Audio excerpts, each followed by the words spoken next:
After 6 years of minimalism, these are some things that I let go of that actually improved my life.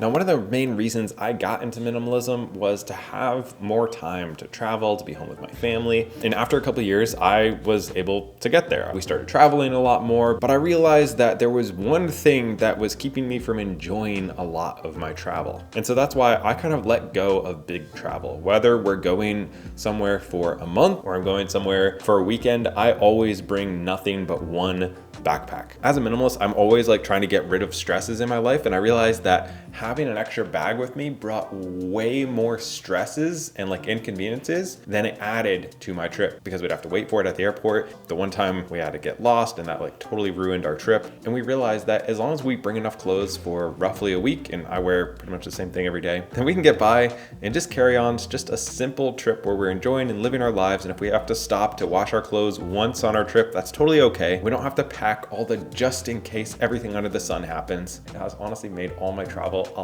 lot more enjoyable. And I've kind of applied this same principle to things in my home. And this is actually something I'm going through right now, where we have stuff that is just in case. Maybe you have a junk drawer that's just got random batteries and screwdrivers, and I don't know what's in here. And yet we keep a lot of this, partly because we just moved and partly because it's just in case. We don't know what it is yet. We'd have to take the time to go through it. And a lot of times I used to just let these build up and build up and build up. And then a year later, you have like 3 junk drawers. You don't go inside your closet. There's just certain stuff that you don't look at because then you have to deal with the problem. But I've started to actually schedule in the time to take care of these areas. And to take this a step further, I kind of use the 6-12 rule, where if I haven't used it in the last 6 months, or I don't expect to use it in the next 6 months, which is kind of like a 12-month period, then it just gives me permission to let it go. And that allowed us to get rid of like 5+ bags of stuff when we were moving here. Just that simple 6-12 rule allowed me to get rid of a lot of things and just make that decision very simple, so I don't have to have any guilt, which I guess leads into another one, is I let go of a lot of guilt getting rid of stuff. I used to really feel bad when somebody would give me something for Christmas or for my birthday, and like I would just never use whatever this thing is, bag or whatever, and I'm like, I don't need that. And somebody literally did this, and I had a bag sitting in my closet for like 2 years, and it still had the tags on it because I never used it, but I just felt bad about getting rid of it. And I came to this realization a couple of years ago that like, this person doesn't really care. If you're giving me random stuff, you clearly don't know me too well. Second of all, it is just stuff. And if you explain to them that like, hey, I appreciate that, but I didn't need it, so I donated it, then you can kind of just get past that. We don't need to have this stress and guilt about getting rid of things that we didn't get in the first place, or things that we did get. A lot of times I'd feel guilty because like I knew I spent money on it, and now I'm just donating it. And it's like, that seems like a waste of money. But if it's literally just gonna sit in my closet for 2 years and then I donate it, or I donate it right now, I don't need to feel bad about it. I can just skip the waiting process and get rid of things now.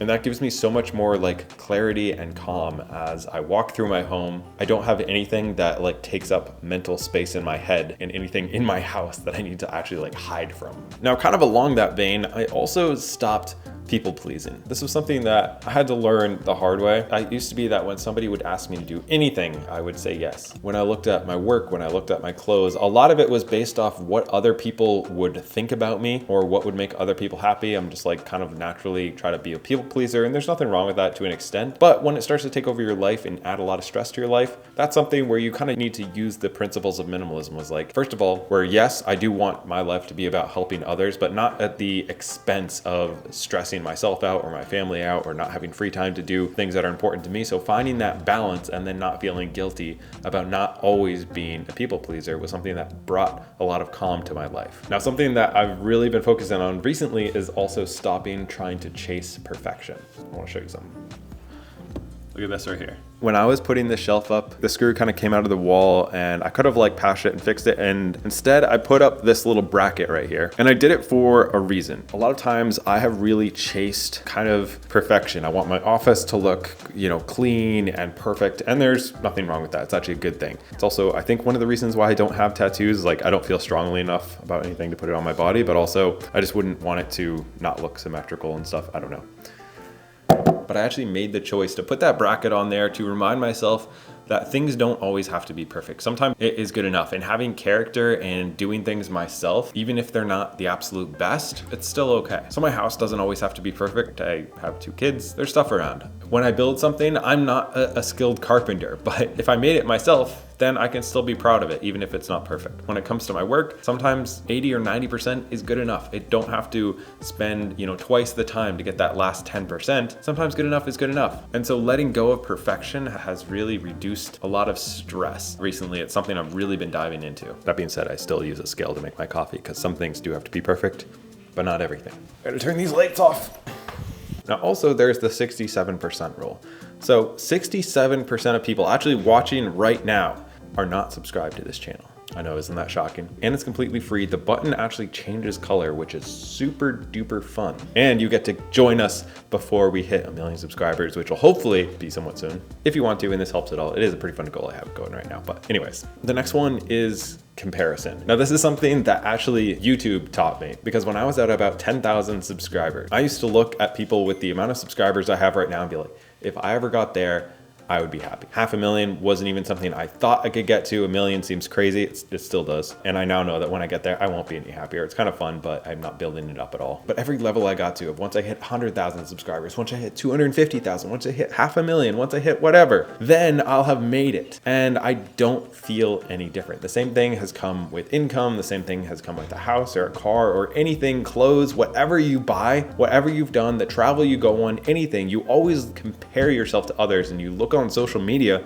or at least I would, and be like, if I could do that, then I would be cool. I'd be happy. I'd be proud of myself. I'd be whatever. And none of it comes from that stuff. None of that honestly really matters or will make a big impact in your life. Once you get to like a certain level of like enough, after that, it's all just kind of very much a letdown. Especially to go back to it, I was trying to hit 500,000 subscribers for like 5 years, and I finally hit it one day, and I was just like, huh. And then I got depressed for like 3 days. And then I realized that it's really all just about the journey. Every successful person I've talked to, they've all felt that same thing when they finally hit a goal, whatever your goal is, whether it's having, this perfectly clean home, whether it's making money or doing a business, whatever it is. Once you get there, you'll realize that there's always more. So just focusing on enjoying the journey for me has been a real improvement to my life, and just letting go of, again, I guess that chasing perfection or thinking that happiness is going to be achieved at a certain point. Now, along with that, I've also mostly let go of hustle mentality. I do think that there's a balance in that, because ultimately in America, there's this huge hustle mentality where every minute has to be packed with stuff throughout our day. And a lot of that stuff's unproductive, but we always feel like that we should need to rush to the next thing, to the next thing, to the next thing, when ultimately a lot of that stuff doesn't matter. Now that being said, I still really enjoy kind of like the YouTube game. It's what I do for fun. It's my hobby. It's what I enjoy. But I've tried to really dial that back a little bit and make sure that it has boundaries around it. So I'm not thinking and working on stuff 24/7, but the time that I am working, I'm being very productive. While some people glorify hustle and some people hate on it, it's really a balance is found where I get most of my accomplishment when I do things. So I do like to hustle, but it can become like an addiction or something that you glorify as always hustling. So finding that balance, and for every person it's going to be different, I think is really key. And if you do want to hustle a little bit, I have a completely free 21-day challenge to start making your first dollar online. It's something I've been doing along with you guys and actually documenting some of the people who've started making money. And I think it's just really fun to challenge yourself and learn new things and valuable skills. So if you want to join, again, 100% free. Link down below. You can check it out and maybe make some money. Another thing I've let go of is always being on my phone.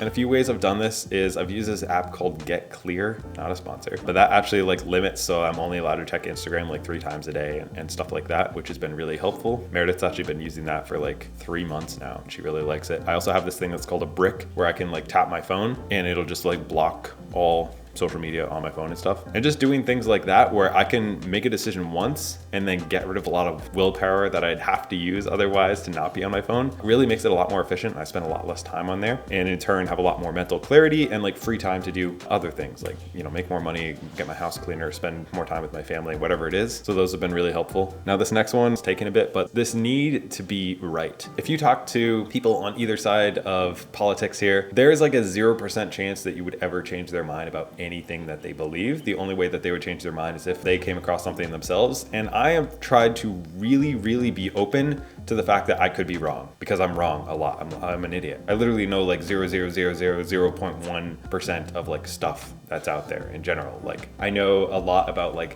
finances, YouTube, and minimalism maybe, but pretty much everything else in the world I don't know that much about. And yet so many people fight so hard to be right about everything, and they just can't change their mind no matter what happens, what evidence comes out. And so that's something I always try to do, is when I'm talking to somebody, genuinely ask what they think, why they believe it, look at the research, and try to change my mind a lot about things, because the chances that I happen to be right about everything are very low. So when evidence comes up about something else, I'm more than happy to change my mind, and I'm wrong quite often. And that's just like so freeing when you approach every conversation, every article you read with that mindset of trying to learn and grow, rather than just making sure that it aligns with what you believe in. Now, I also stopped checking my phone in the morning. If you haven't tried this, just take like the first hour of your day and don't check your phone. I think for me, that is the one thing that sets up the rest of my day for success. That and like actually planning out my day in like a little notebook. If I start my day looking at a screen, scrolling something, checking email, I'm instantly checked into all that. I'm thinking about all that stuff. But if I can take some time to make coffee, read devotions, spend a little time working on myself and growing and learning, the rest of my day is like a billion times more productive and less stressful. And it all starts with that one decision when I wake up. I'll also let go of easy, especially easy food. Generally, most foods that are easy and fast make me feel like crap. And so we have shifted to still being easy, just not out of a box, to like eating,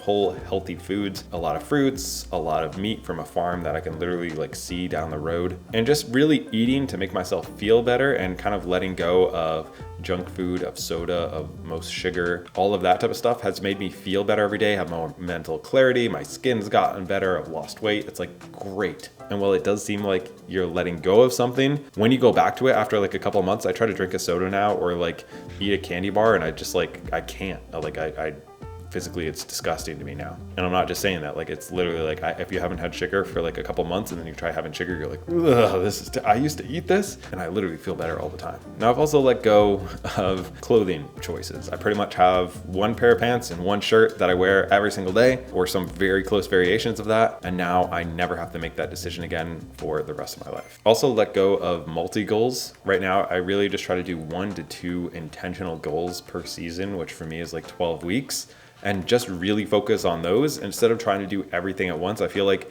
it's almost impossible to have like work-life balance where you're spending a lot of time with your family, you're spending a lot of time working, you're spending a lot of time on your fitness, spending a lot of time on your faith, and you're also like doing your hobbies and stuff. It's just not a thing. Tried it, it fails every time. And now I'm like okay with a few things I know are gonna go down a little bit, but I'm solely focusing on like right now I'm in like a health thing where I'm trying to lose some weight and get in better shape, and also spend less time working and more time like with my family. So I realize that work is gonna suffer a little bit, but I can't do everything all the time at once. And so realizing that and picking some trade-offs that you're okay with really lowers at least my stress levels. And if you want to lower your stress level, you can check out this video right here. It's a bunch of things that I stopped buying as a minimalist. Yeah, it's pretty good.